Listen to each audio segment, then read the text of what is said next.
whether and how you set up your folders, one thing I would certainly make sure you're doing is using the Spotlight search often. How many of you actually would say you have used the Spotlight search?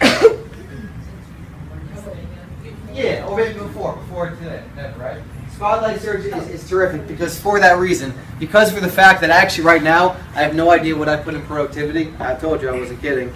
That what's actually in there. But I know that if I wanted to pull up Puppet Pals really quickly, to me the best way to do it is rather than even folders, basically taking your iPad, sliding down with one finger, and just typing in Puppet Pals.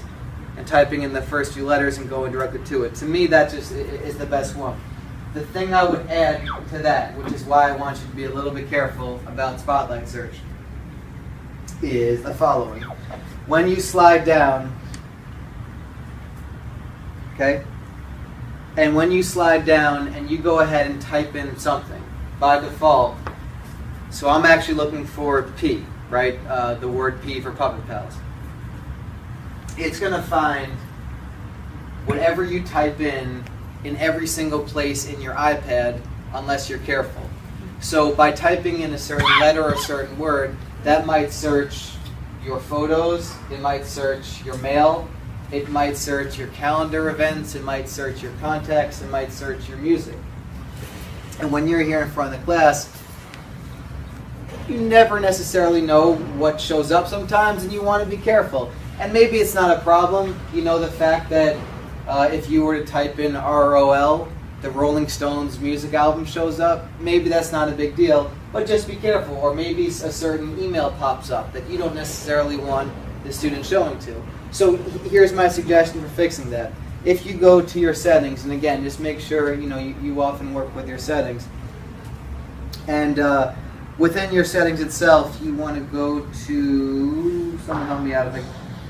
Spotlight search. Where do you see that? Spotlight search. Perfect. So we want to go to Spotlight search. So we go to settings, we go to general, we go to Spotlight search. And you're going to see by default that there's about 10 or 15 things that are automatically showing up in the Spotlight search. So maybe I decide I don't want my mail to show up when I do a Spotlight search. Maybe I don't want my notes to show up in a Spotlight search because I'm searching for a particular name and all of a sudden that shows up as a note that I wrote about a student, and I don't want that showing up in front of the class. Maybe I don't want videos or events or reminders or contacts. Or maybe you want to get rid of everything and just use the Spotlight search for applications. Also a very good strategy. So I would just say, okay, we know the Spotlight search is great. Just make sure you're ready for it and make sure that you know what you're searching for and then actually utilize it because it's a really neat tool. But thank you very much. Okay, my opinion only, completely my opinion only, and you can disagree with me, your school might have a different philosophy as you start to think more and more about iPads. My philosophy is I would never put a passcode on my iPad, and I would instruct my students to never put passcodes on their iPads. Here's my rationale for it. Number one, passcodes, and by the way, to create a passcode, we're going to settings, we're going to where it should say even passcode.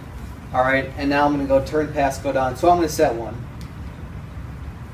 So I'm just doing 1, 2, 3, 4. You all can see it. Okay. Here's why I would never do a passcode. Because if you are a teacher who uses his or her iPad in front of the class all the time, and now you have air server on your projected, and now I turn on my device, and all of a sudden it says, okay, enter your passcode. Someone go ahead and tell me what my passcode is. Ready? Don't look. Okay? So it kind of defeats the purpose from that standpoint. So when you're working with the students, there's no point in the passcode. I'll give you one more side from the student perspective. And I actually heard this from a teacher, which is similar to the one I'm also going to talk about in a second as well. The teacher was using it for Latin class. She was using her book. What happened was, as most classes are with iPads or anything, there were times when they were using the book on the iPad. And then, iPad turns off after 1 minute or 2 minutes of not being used. Okay, so now it turns to this. And then the students, now she wants to go back to the book, so she has to turn the iPad back on.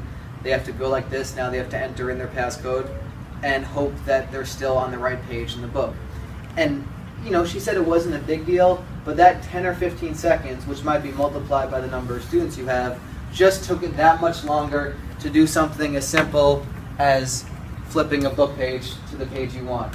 And so for her, it was just that 15 seconds of distraction made it hard for her to manage the class. And if we're thinking about class management with being a good iPad user, then that should be factored into it. So I would always instruct students to not use passcodes, especially there are ones, by the way, who will have passcodes of 35 word letters. I have no idea how they do it, but they actually do it. Yeah. And isn't it also true that if you enter the wrong one too many times, you lock down that iPad? And kids know that, and they purposely do it to Correct. each other. It's the dog ate my homework. And then they can't get in. Absolutely. And also, I'll say that, and also add to the other one, some of you I've seen have the little Bluetooth keyboard that you connect to, and we've had this a lot at our school, where a student will come in and say exactly what you just said, that the iPad doesn't work.